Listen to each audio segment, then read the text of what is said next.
Hi, I'm Deborah Kaufman with Post Perspective. We're at SMPTE 2018, and I'm about to have a discussion with Sarah Priestnall, who's a board member of the Colorist Society International, correct? Yes, that's correct. So tell me a little bit about this International Colorist Society. When was it founded? The International Colorist Society was founded in 2016, around NAB time, by Kevin Shaw, who's a colorist who's worked all over the world. He does a lot of training. He's English, but he's worked in every country in the world, I would say. Now, I know that NAB, there's a tradition for colorists to get together and have drinks. I forget, is it Tuesday night or? Yes, that's the colorist mixer. It's actually Sunday night normally, I think, Sunday at NAB. night. Okay. And that's put on by the International Colorist Academy, which is a training organization.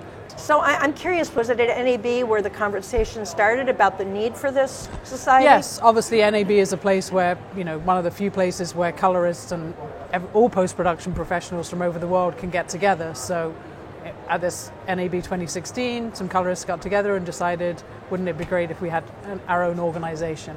What did they feel the need was? I mean, there's so many organizations out there. I'm sure they belong to a few of them. What was the general sense of why a society was needed specific to colorists? Sure. I think they decided two things, really. One is that they decided an organization was needed just to promote what colorists do, both the art and the science of color grading. Colorists, they work in dark rooms. They're all over the world. Just a chance for them to get together as kind of a virtual organization where we can have forums and discussions online, even if they can't necessarily meet in person.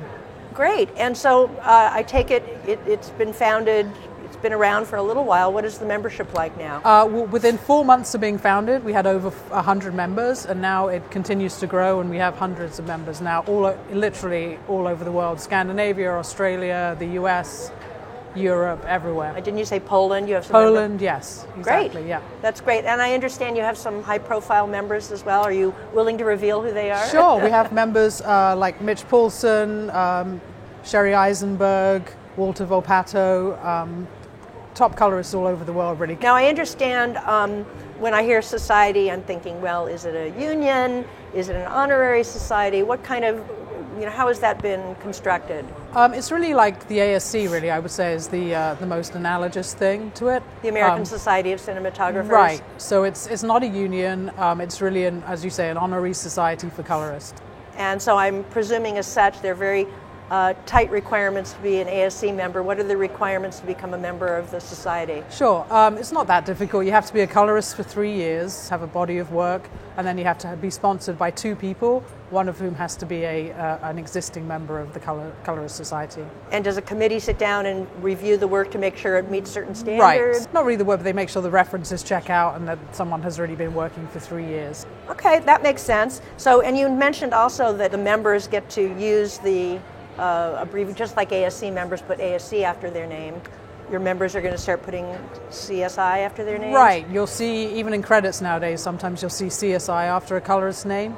I should add that it's, as well as colorist, it also could be someone who's a colorist and an editor. Sometimes that's a job nowadays. It could also be a DIT. Aha, so you're accepting DITs? Right, exactly. So we're trying to be fairly expansive and not too restrictive, but people that work with color, people who do color grading. And I'm curious, how does word of the society, has it really permeated the colorist environment yet? It has to a certain degree. We're still working on getting the thing out there, but it's definitely growing. So. Well, hopefully our conversation will help a little bit. Are there other ways that you're getting the word out? Yeah, we're actually going to have some awards this year as well. So we're hoping that will help. We're going to have an award ceremony at NAB next year, as probably connected with the colorist mixer, because that's where the colorists get together. This coming NAB. Right. So tell us a little bit about the awards. How many awards are you going to be giving? We're keeping it small to start with because we don't want to overextend ourselves. Yeah. So we're going to have 5 awards. It's going to be theatrical feature film, independent narrative film, documentary, music video, and short film. Okay. I know when we spoke a little bit, you said the reason you've decided on these categories is that it has the biggest reach across your membership? Right. We're conscious of the fact that our members are really all over the world. They don't just work in Hollywood, so we didn't want to sort of be restricted to high-end feature films or high-end episodic TV. Plus, there's a lot of creative work being done in short films and music videos. We really wanted to emphasize those categories. Now, suppose I'm a student or a beginning colorist. Is there some place for me in the society then? Yes, we also have an associate membership that you can get as you work towards becoming a full member, where you don't get all the privileges of full membership, but you can still be part of the organization.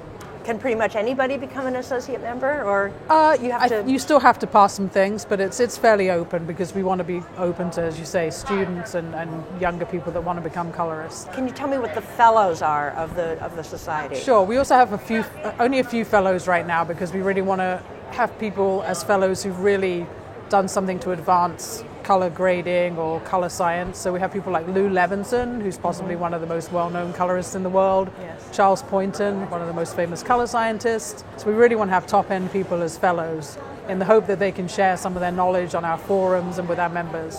And as a board member, is it the board that decides who you designate as a fellow? Right, yeah, that's something that we do, yeah. If you're a fellow, I imagine you also have certain responsibilities along with the prestige, right? Not really, it's pretty open. I mean, it's really up to them as to how they want to, often these people want to share their knowledge. So, someone like Lou, he's worked for so long, he has so much knowledge about color grading that just to be able, for someone like that to be able to participate in our forums and have, say, a colorist who's working in, as you say, Poland or the Czech Republic, right, be able to ask him a question that's a huge deal for them.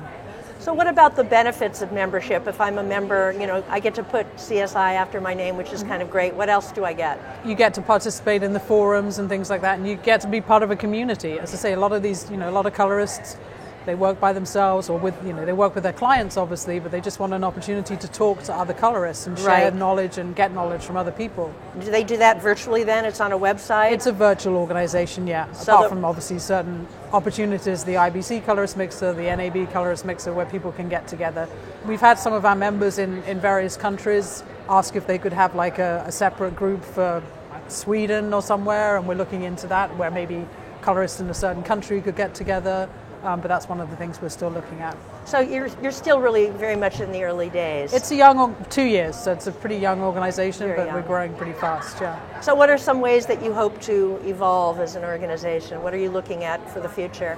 I think we're looking to promote, as I say, promote color grading and make sure that colorists get recognized for their work. They get properly credited for their work on projects. Mm-hmm. So we're looking at things like IMDb. Can we make sure that colorists get the right credits and things on that from their films? So just really promoting what colorists do and helping not just the industry but the world to understand the contribution they make to projects.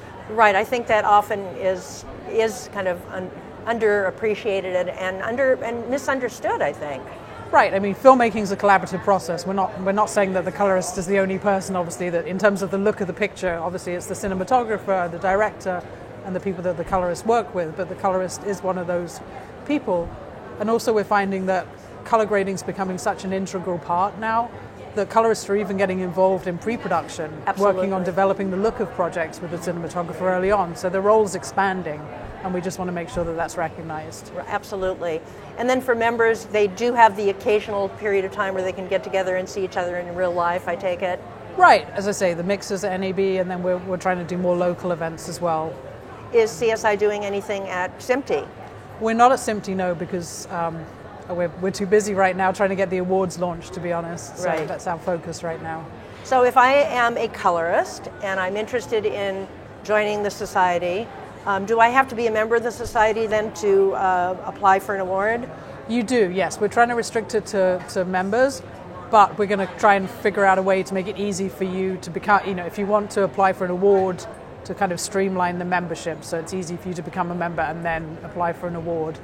And in terms of the awards, you can you can nominate yourself, or you need to have someone that worked with you on the project nominate you, and then you have to supply some materials, and an explanation of what you did on the project. So when are the deadlines for applying for an award? We're looking at having the call for entries be mid-January to mid-February, just so we have time to do the judging, which will all be done virtually. We're not all going to get together in a room and look at it because we're all over the world. So, our judges, we're still determining the judges for the specific categories, but once we've done that, then they'll be able to view everything online and decide online. And then, as I say, we'll have the awards at NAB. How many judges will be judging? We are not sure yet, but enough. Okay.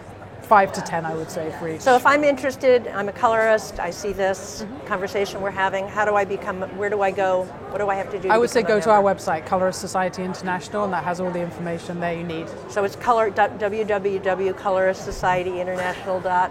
I would say, because I'm forgetting now, just Google Colorist Society International. Okay, sounds good. All right, great. Well, I look forward to next time we speak. We can talk a little bit more about the awards. Thank you. Thank you, Sarah.